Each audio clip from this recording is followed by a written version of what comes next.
شروع اللہ کے نام سے جو بڑا مہربان اور نہایت رحم کرنے والا ہے۔ السلام علیکم سامعین، میں طاہرہ ذیشان ہوں اور آپ دیکھ رہے ہیں ہمارا چینل حکایات و واقعات۔ اوک آئی لینڈ نواسکانا میں خلیج مو کے قریب واقع ایک جزیرہ ہے۔ سفر کے دوران جہاز صفائی کے لیے اور مسافر تھکان دور کرنے کے لیے ایک عرصے تک یہاں رکا کرتے تھے۔ روایات کے مطابق ایک زمانے میں یہ جزیرہ قزاقوں کا مسکن تھا۔ انہوں نے یہاں جھونپڑیوں کی بستی بسا لی تھی، لیکن پھر یہاں کے مقیم پر اسرار طور پر اس علاقے کو خیر باد کہہ گئے۔ خیال یہ ہے کہ اس کا بنیادی سبب روز روز کے جھگڑے ہوں گے۔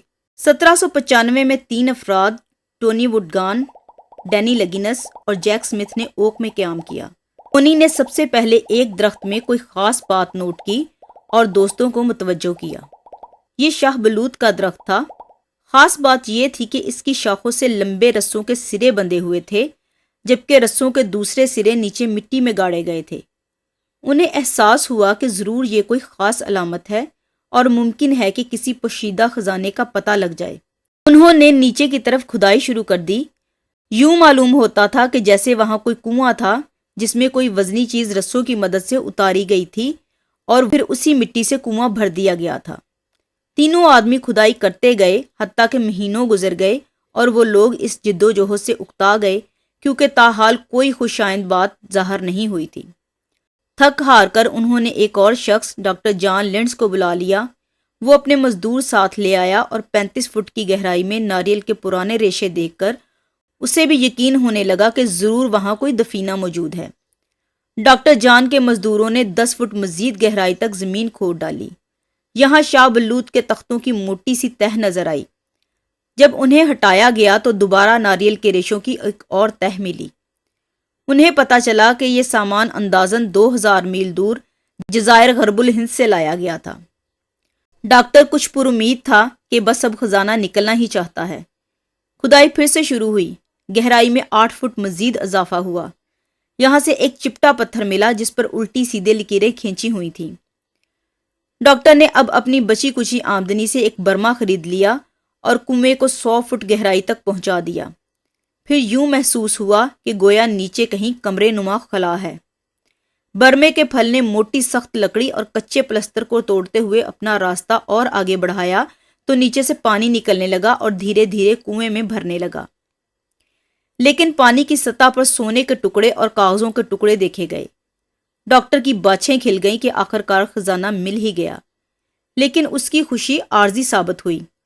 برمے سے ذرا سی کھدائی مزید کی تھی کہ پانی دباؤ سے باہر نکلا اور تیزی سے کنویں میں بھرنے لگا۔ 3 مزدور پانی میں ڈوب کر ہلاک ہو گئے۔ ڈاکٹر ہمت ہار گیا۔ اتنی دیر سے کی گئی صبر آزما جدوجہد کا نتیجہ نہ ہونے کے برابر تھا، مگر لالچ بری بلا ہے۔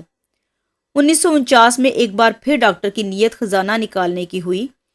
اس نے دوسرے سرمایہ داروں کو بھی بلایا، کیونکہ پچھلے موقع پر وہ خود تو دیوالیہ ہو چکا تھا۔ کھدائی پھر سے شروع ہوئی۔ 10 فٹ کی مزید گہرائی میں سونے کی ایک زنجیر دریافت کی گئی۔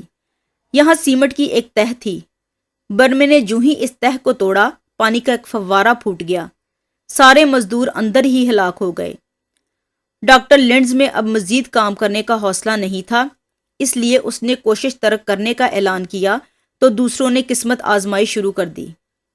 تلاش کرنے والوں میں سب سے مشہور شخصیت سابق امریکی صدر روز ویلٹ کی تھی، جس نے بہت زیادہ سرمایہ خرچ کیا، برقی آلات نصب کیے۔ یہ تو پتہ چل گیا تھا کہ سونے کے وسیع ذخائر یہاں دفن ہیں، لیکن پانی کا تماشا سمجھ سے بالا تر تھا۔ پھر یہ معمہ بھی حل ہو گیا۔ نامعلوم کون تھے وہ لوگ جنہوں نے زبردست کاریگری سے زمین کے اندر ہی اندر سمندر تک سرنگیں کھود ڈالی تھیں، جو کنویں میں سمندر کا پانی کھینچ لاتی تھیں۔ 1957 میں امریکی انجینئروں نے اعلان کر دیا کہ خزانے کا حصول امکان سے باہر ہے اور 150 سال سے جاری کوششوں کا نتیجہ 0 ہے۔